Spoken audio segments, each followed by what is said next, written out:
All right, let's move on to some guitars. Things with strings, acoustic guitar lead. So I put all of these presets together from various sessions throughout the years, both of which I was mixing for as a freelance mixing engineer, but also a lot of times working with students and helping them make their mixes sound better. That's actually most of my job these days. But these come from all these real life sections. That's also what they maybe kind of called weird things, like the vocals is just Scandi pop female vocals, Scandi pop male vocal, because it was a Norwegian artist that I worked with, and he had and it was a duet between a male and a female, so I just took it from that. But these things all have thoughts behind them. These are not just presets that I threw together.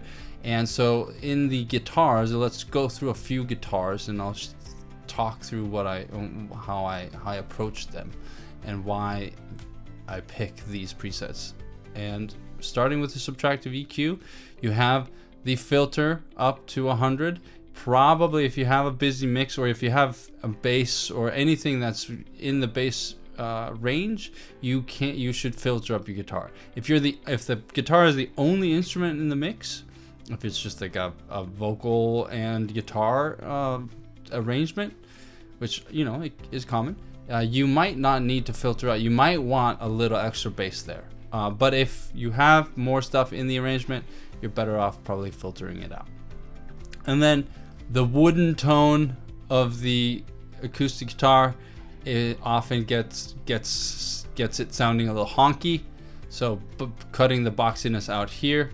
And then the cheapo sound that I have here, 800 hertz. If your acoustic guitar is sounding too shrill or jangly, this is where you go to fix that. It works, I want to say 95% of the time, but don't sue me if it doesn't work for you. And that's sort of the things that I'm trying to take out here in the acoustic guitar lead. And then I'm adding thickness at 250. I like definition on the strings there. There's a little bit of tone at 330. You might not need all that tone, especially if you're cutting it out of the boxiness. So this and this might be interfering, but it might also sound good. And then edge is 1.2K, and that often brings out that bite of the strings. So you want that clarity of the strings, especially if it's a lead guitar. And then presence adds just presence to the mix at 5K on the acoustic guitar lead, and just pushes that acoustic guitar out in front of everything else because it's a lead instrument. So other things, let's see, another acoustic guitar. So strummy acoustic guitar here. It's similar, you might actually want to filter out a little bit more, especially if it's a busy mix and you just need the percussive element in the background, just sort of like acting as a rhythm, like kind of feels almost as if it's a shaker, but a harmonic shaker with harmonic elements, right? It's in the background, but it's a supporting instrument, so you can filter out a lot of low end if that's the goal with that track. And then you take out the boxiness and you take out the cheapness, and then a little bit of warmth at 160 here, not 250. 250 I love on lead because it just gives this definition, thickness, tone in a way, and it gives you in the acoustic guitar. I always feel like it sounds good, but 160 is the warmth button here, and that gives a lot more body to the instrument, to the acoustic guitar. And then you have a little bit of clarity at 3.3 K through 3,300 cycles, and then I have brilliance at 8K as opposed to presence in the previous preset, because brilliance, so like that accentuates a lot more of those high mids that sort of cut through when you do a lot of strumming. That's always what I've always felt like that just pushes through better with that sort of arrangement when you're using a strummy, when you have a strummy acoustic guitar.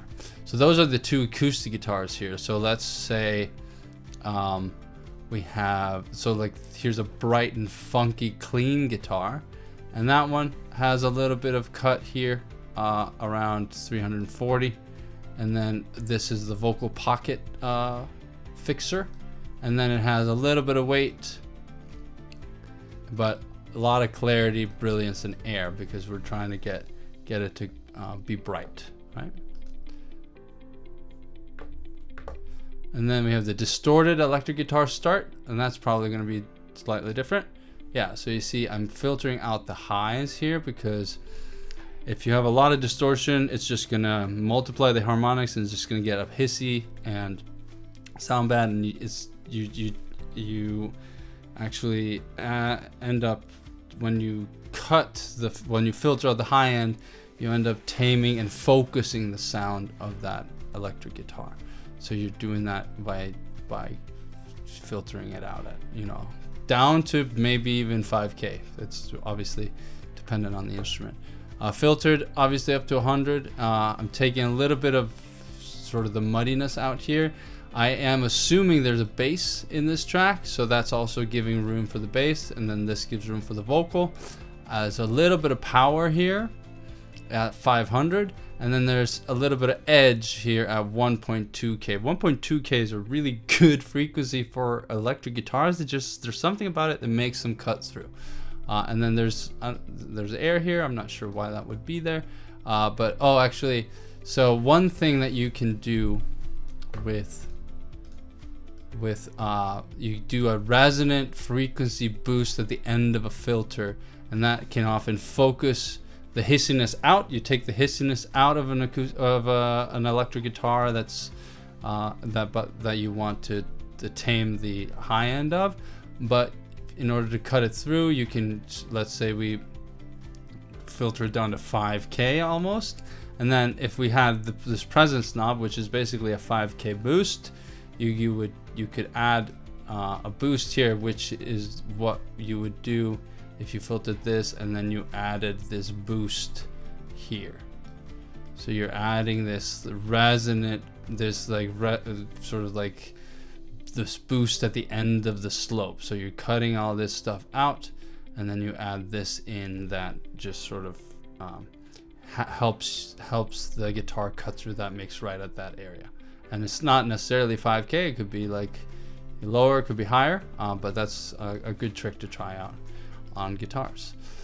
All right, let's see if there's oh, the low mid jazz guitar. Yeah, this was a jazz track I did, and you can see I'm trying to take out just some low end here, filtering out, taking out some of the mud, and then I'm taking out some of the high end, and this is the old school real low mid frequency heavy jazz guitar, like a hollow body sound, and you can see that I have a lot of warmth, so a lot of 160. So basically it's like that, you know. So if I had to replicate the curve, so it has like some warmth there, and that really gives it that sort of heavy low mid tone. And then it also has tone at 330, so it's kind of like that. So you're taking out this muddiness maybe that might be interfering, but you're adding these boosts around it. Edge at 1.2K, so you end up with a kind of a weird curve, but I remember this track sounding pretty fun, real groovy. So that's a little bit on guitars. I think that's, yeah, we have, yeah, more or less it. And so I hope that helps, gives you some ideas on how to approach EQing an electric guitar.